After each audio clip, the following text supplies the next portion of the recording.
clerk will report the amendment by number.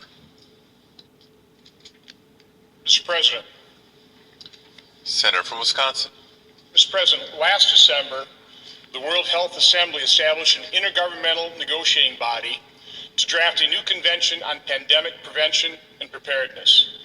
At its fourth meeting last month, the negotiating body accepted a draft of this new convention that would give the World Health Organization broad new powers in managing future pandemics.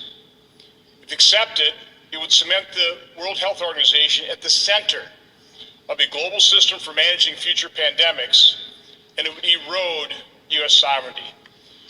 Let me just list a few of the examples of some of the provisions of this draft, I'll call it a treaty. Currently, it would require a substantial new U.S. financial commitment to an international body without proportional voting power.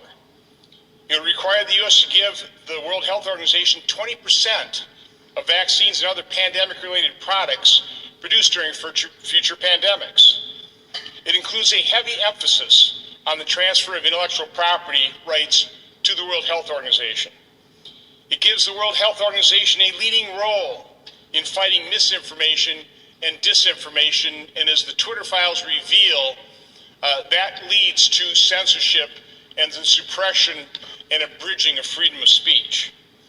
It also promotes a global One Health approach to healthcare, including harmonizing regulation under WHO guidance. The WHO has not earned this power, far from it. At a critical moment in late 2019 and early 2020, the WHO utterly failed to detect the emerging COVID-19 pandemic and delayed informing its member states. Instead, it was kowtowing to Beijing. And unfortunately, there are indications that the Biden administration is considering joining this new convention by executive agreement and avoiding the Senate. We should not let this happen.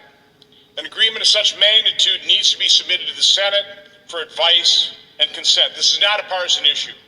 This is about reclaiming the Senate's prerogatives on international agreements. So, Mr. President, I call up my amendment number 11 and ask that it be reported by number.